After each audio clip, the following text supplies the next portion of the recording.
नमस्ते। मेरा नाम है गीतिका और आपका स्वागत है और नारी के शो परवरिश में।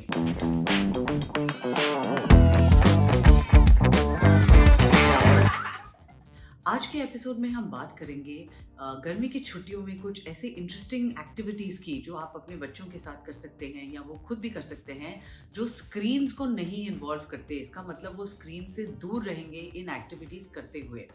सिंपल सलाह में हम बात करेंगे जब आपके बच्चे उस एज पे हैं, उस उम्र में हैं जब वो बिल्कुल अभी लिखना शुरू करने वाले हैं, तो आप क्या कर सकते हैं उनको हेल्प करने में ताकि उनकी लिखने की जर्नी अच्छी तरह शुरू हो। और जादुई जुगाड़ में कुछ ऐसा जो आपके बच्चे आपके लिए बना सकते हैं, जो आपके भी बहुत काम आएगा और उनके लिए भी ये बहुत मज़ेदार होगा। तो चलिए शुरू करते हैं।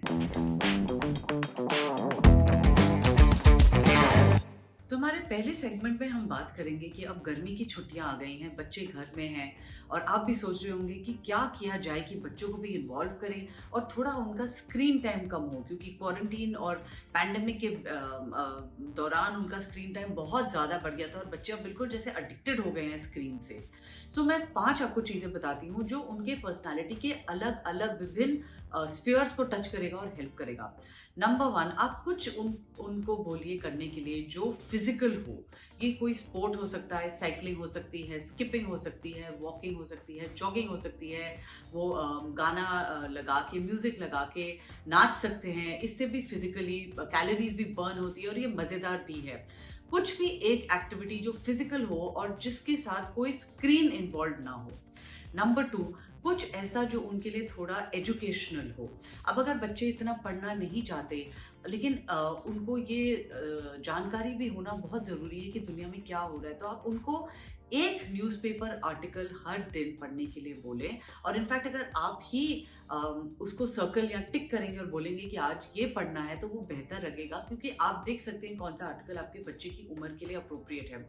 शाम को आप ज़रूर 10 मिनट बैठें और बच्चे को बोलें कि वो अपने शब्द में आपको समझाए कि उसको उस आर्टिकल से क्या समझ आया, क्या सीख मिली। और फिर आप उस टॉपिक पे 5-7 मिनट डिस्कस करिए। एक तो बच्चा पढ़ेगा, दूसरी बात कॉम्प्रिहेंशन स्किल्स भी इससे बढ़ते हैं और करंट अफेयर्स जानने की जो थोड़ी वो जिज्ञासा नेचर बच्चे में जागेगी, जो बहुत ज़रूरी है। बिकॉज़ जैसे बच्चे बड़े होंगे, उनको ये बहुत ज़रूरी होगा जानना और समझना कि दुनिया में क्या हो रहा है। और आप अलग-अलग टाइप ऑफ आर्टिकल्स कर सकते हैं, पिक कर सकते हैं, ताकि वो बोर ना हो। कभी आप कुछ वाइल्ड लाइफ से पिक करें, कभी आप कुछ पॉलिटिक्स से करें, कभी आप कुछ इकोनॉमिक्स से करें, कभी क्लाइमेट चेंज से करें। अलग-अलग टॉपिक्स, कुछ मज़ेदार भी हो सकता है अगर कुछ जैसे कोई घटना घटी जो बहुत ही फ़नी थी कहीं पे, तो आप अलग-अलग किस्म के आर्टिकल्स करिए। लेकिन ये गर्मियों की छुट्टियों में अगर आप हर दिन करेंगे ना, ये एक आदत बन जाएगी। बच्चा फिर खुद न्यूज़पेपर उठाएगा देखने के लिए कि आज सुर्खियों में क्या है। तीसरी बात आप ये कर सकते हैं, कुछ जिससे बच्चे को ना देने के, ये दान करने की भी वो आदत एक पड़े। सो कुछ भी आप एक एक्टिविटी पकड़िए जो हफ्ते में एक बार आप करें। या तो आप कुछ खाना बनाइए एक साथ, कुछ भी हो सकता है सिंपल, जैसे आपने हलवा बनाया या जो भी, और आपने वो दान किया। या बच्चे को आप किसी आपके थोड़े बुजुर्ग रिलेटिव या किसी के पास ले जाएं जो बच्चा थोड़ा उनके साथ टाइम स्पेंड कर सके। कुछ भी अलग अलग जिसमें बच्चे में एक इमोशनल जो स्किल है वो आएगी, चाहे वो कंपैशन हो या देने की, चैरिटी की, या ये भी देखने की कि उनके पास कितना है जो लोगों के पास नहीं है, ग्रैटिट्यूड। ये सारे स्किल्स, इमोशनल स्किल्स एक साथ सिखाए जा सकते हैं। चौथा, कुछ आप करें जो मज़ेदार हो बच्चे के लिए। ये हो सकता है बोर्ड गेम खेलना, बच्चों का अपने फ्रेंड्स के साथ टाइम स्पेंड करना, फिजिकली मीट करना उनको नीचे, फ़ोन के द्वारा नहीं, डांस करना, म्यूज़िक सुनना, या बैठ के कुछ आर्ट या ड्राइंग करना, जिसमें बिल्कुल कोई भी स्क्रीन की इन्वॉल्वमेंट ना हो। और पांचवी चीज़ आप कुछ कर सकते हैं अपने बच्चे के साथ, जो बेसिकली जैसे एक कोई नया जो ना स्किल वो सीखें। ये म्यूज़िक इंस्ट्रूमेंट हो सकता है, ये कुछ नया डांस स्टाइल हो सकता है, आप उनको किसी क्लास में डाल सकते हैं, या वो कोई नया लैंग्वेज सीख सकते हैं। तो बेसिकली इन पांचों में आपने एजुकेशन कवर किया, फिजिकल कवर किया, इमोशनल कवर किया, एक आपने एक कुछ फन एक चीज़ रखी और एक न्यू स्किल डेवलपमेंट रखा। सो ये पाँचों चीज़ों में आपको बिल्कुल स्क्रीन की ज़रूरत नहीं है। ये सारे मज़ेदार एक्टिविटीज़ हैं और वैसे भी लोगों का मानना है रिसर्चर्स का कि किसी भी चीज़ को एक आदत बनाने के लिए उसको 21 दिन लगातार करना ज़रूरी है। तो अगर आप ये एक्टिविटीज़ 21 दिन लगातार करेंगे, ये बच्चे की हैबिट बन जाएगी और ये सारे बहुत ही अच्छे हैबिट्स हैं, फ्यूचर में भी बच्चे के बहुत काम आएँगे। आज की सिंपल सलाह में मैं आपको बताना चाहती हूँ कि जब आपके बच्चे उस उम्र में हो जब वो बिल्कुल लिखना शुरू करने ही वाले हैं, तो आप उनकी कैसे मदद कर सकते हैं। सबसे पहले तो बच्चों के लिए बहुत ज़रूरी है अपने हाथों से कुछ करना। तो आप उनको अलग अलग टेक्सचर्स की चीज़ें दें। जैसे थोड़ा आपने उनको पानी में खेलने दिया, उनको वो टेक्सचर पता चला। आपने उनको थोड़ी मिट्टी दी, घास दिया, आपने उनको समझाया लकड़ी हार्ड होती है, ये जैसे रुई सॉफ्ट होती है, उनको थोड़ा ऊन दे दीजिए या प्ले डो या आटा। क्या होता है ना कि अलग-अलग चीज़ें फ़ील करने से बच्चों को अपना सेंसेशन ऑफ टच और अपनी उँगलियों से ना ये सब समझ आता है कि ये अलग-अलग टेक्सचर्स हैं। फिर आप क्या करें कि आप बच्चों को अल्फ़ाबेट बुक में सिखाने की बजाय ना आप उनको ट्रेस करने दें। जैसे आप उनको मिट्टी में ट्रेस करने दें ए या बी, या आप ना स्पंज लें, सिंपल स्पंज जो मिलता है, उससे आप अल्फ़ाबेट्स कट आउट करें। फेल्ट पेपर खरीद लीजिए, थोड़ा थिक जैसे चार्ट पेपर होता है या कार्डबोर्ड आपके पास जो कार्टन आते हैं जब आप शॉपिंग करते हैं। इन अलग-अलग टेक्सचर्स में आप अल्फ़ाबेट्स काटिए और बच्चे को ऐसे फ़ील करने दीजिए ये अलग-अलग किताब में करने से पहले। सो ये भी मॉन्टेसरी मेथड का एक बहुत प्रूवन मोड है बच्चों को सिखाने का, प्री राइटिंग। सो जैसे ही वो अलग अलग वेज में ट्रेस करेंगे, वो इनफैक्ट हवा में भी कर सकते हैं। ये सारी चीजें हेल्प करता है उनको शब्द से, अल्फाबेट से familiarize करने का, ताकि जब वो फाइनली पेपर पे लिखते हैं वो ऑलरेडी उससे काफी फेमिलियर हैं।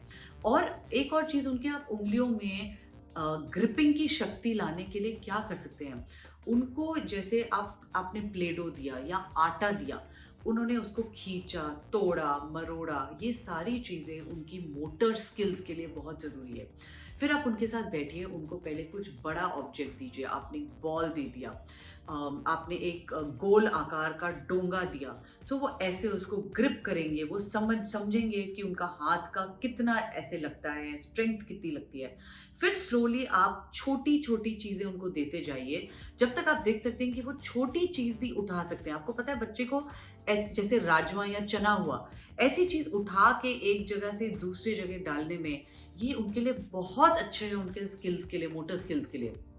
पहले बड़ी-बड़ी चीज़ों से शुरू करिए, फिर जब आप देख सकते हैं कि बच्चा छोटी चीज़ भी उठा सकता है, तो आप उनको छोटी चीज़ें दे सकते हैं। बट ऑलवेज़ रिमेंबर, आप या कोई रिस्पॉन्सिबल एडल्ट हमेशा उनके साथ होना चाहिए स्टेज पे, बिकॉज़ बच्चे को क्यूरियोसिटी होती है, वो अपने मुँह में डाल सकते हैं। सो ऑलवेज़ कोई साथ होना चाहिए। बट अलग-अलग साइज़ की और आकार की जब आप चीज़ें देंगे बच्चे को खेलने के लिए, तो बच्चा अलग-अलग चीज़ों को जब ग्रिप करेगा, वो उनके मोटर स्किल्स के लिए बहुत अच्छा होता है। इवेंचुअली जब वो पेन या पेंसिल पकड़ेंगे, वो स्ट्रेंथ उनकी उँगलियों में होगी लिखने के लिए, और फिर उनको लिखने में बहुत आसानी होगी।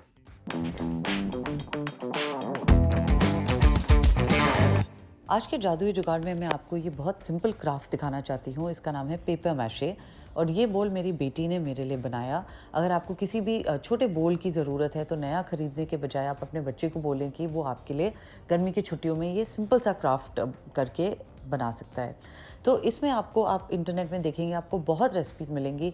बेसिकली आपको मैदा और पानी सेम मात्रा में लेना है और उसको अच्छी तरह एक थिक पेस्ट बनाना है। फिर आपने न्यूज़पेपर को फाड़ के उसको उसी शेप में रखना है जो आपको चाहिए, जैसे अगर बोल, और फिर इसी ग्लू के साथ ये बिल्कुल ग्लू की तरह बन जाएगा। अच्छी तरह पूरे जगह आपके बच्चा ये पेंट करे और फिर इसको बस छोड़ दे कुछ घंटे या ओवरनाइट। अच्छा ये ड्राई होके बिल्कुल हार्ड बन जाएगा।